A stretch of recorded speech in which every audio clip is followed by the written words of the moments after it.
نفیسه روشن، بازیگر سینما و تلویزیون که این روزها نامش بسیار شنیده میشه، این بار در فضای مجازی غوغا به پا کرد و خانواده‌ش رو هدف قرار داد و عروسشون رو بی اصل و نسب خوند و دست به افشاگری تلخ و جنجالی زد و برای اونها آبرو نذاشت. نفیسه گفته که خوشحالم دیگه خانواده‌ای ندارم. برادری که به خاطر بدهی منو بلاک کرده ندارم.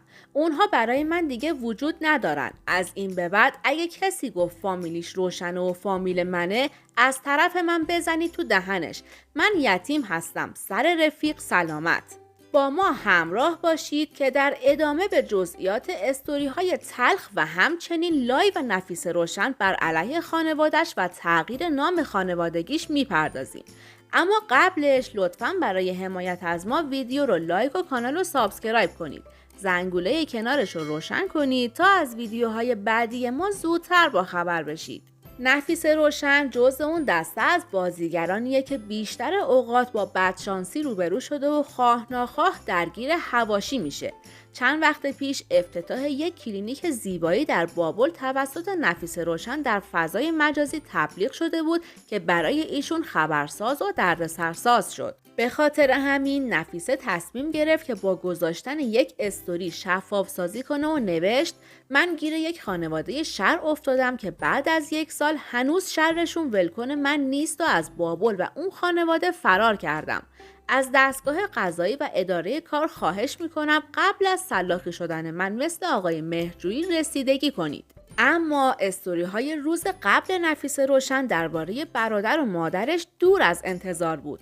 ایشون همیشه صحبت از روابط و حال خوب خانواده‌اش میکرد، ولی این بار مادر و برادر نفیسه روشن مخاطب گله‌مندی های این خانم بازیگر بودن. نفیسه گفته که توضیحش سخته، ولی اگه کسی فامیلیش روشنه و گفت که فامیل منه، لطفاً بزنید تو دهنش. من نه برادر دارم، نه پدر دارم، نه مادر دارم، نه دایی و حتی عمو دارم. همشون برای من مردن. من خودمم و خدای خودم. لطفاً انقدر سوال نپرسید. بلاک آرامترین راه جهانه. دارم دایرکتم و چک میکنم و متوجه شدم که چقدر آدم شبیه من هست. آدم‌هایی که برادرشون و خانوادهشون بهشون زخم کاری زدن.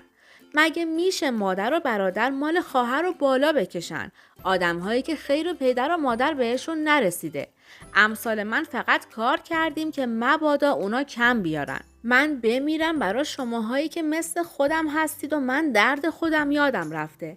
الان میفهمم که یتیم بودن درد داره. من نه خواهری، نه برادری، نه مادری، نه پدری و نه دایی و عمویی دارم. آره، یتیم بودن درد داره. من با افتخار یتیمم. 20 سال جوونی تو بگیرن که دیگه آدم نیستن. سر رفیق‌ها به سلامت تا خانواده‌ای که مایه ننگ باشه. خانواده‌ای که دخترش و خواهرش و بچه‌ش رو بچاپه. برادری که از ترس بدهی خواهرش رو بلاک کنه چون با یه دختر بی اصل و نسب همخونه شده. قانونی هم که جوابگو نیست. اومده داداشه رو دزدیده و رفته. لعنت باد. در ادامه این اقدام دور از انتظار نفیسه روشن، ایشون در لایو از پدرش اسراری رو فاش کرد و گفت: من 20 سال به عنوان یک بازیگر از سال 82 کار کردم. از نقش‌های کوچیک شروع کردم تا به جایگاهی که الان هستم و دوستش دارم برسم.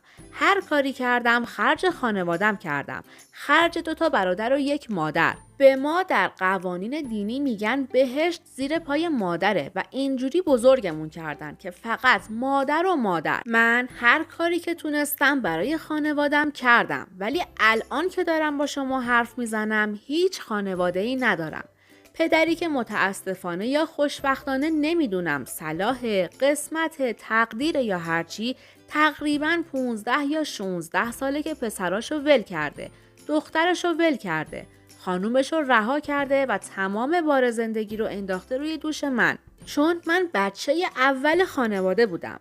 پدری که هیچ مسئولیتی رو نپذیرفت. پدری که همیشه افتخار کردم به بودنش که بوده و اسمش بوده. خدا رو شکر کردم. پدری که تمام هزینه‌های یه خانواده 3 نفره رو انداخت روی دوش من. خوشحالم که خدا همچین قدرتی بهم داده.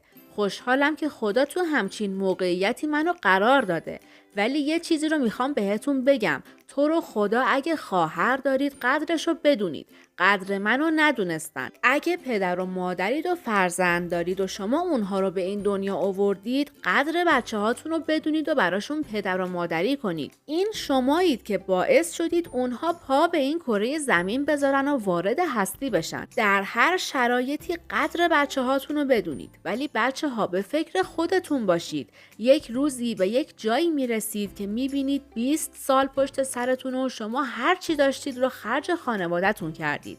سعی کردید که آبرومند و موفق باشید و خودتون هیچی ندارید و هیچی نیستید. نفیسه قبل از این اتفاقها تنها خانواده‌ش رو حامی خودش میدونست و بعد از ازدواج برادرش نوشته بود که عروس امانت و دلم نمیخواد که اذیت‌هایی که من شدم و بی‌محلی‌هایی که دیدم عروس‌هامونم ببینن. ایشون عکس‌هایی رو با عروسشون به اشتراک میذاشتن که نشون از حس و رابطه خوب میداد، ولی انگار این فقط ظاهر قضیه بود. چند وقت پیش نفیسه روشن گفته بود که من و مادرم از خانواده شاهنوازیم.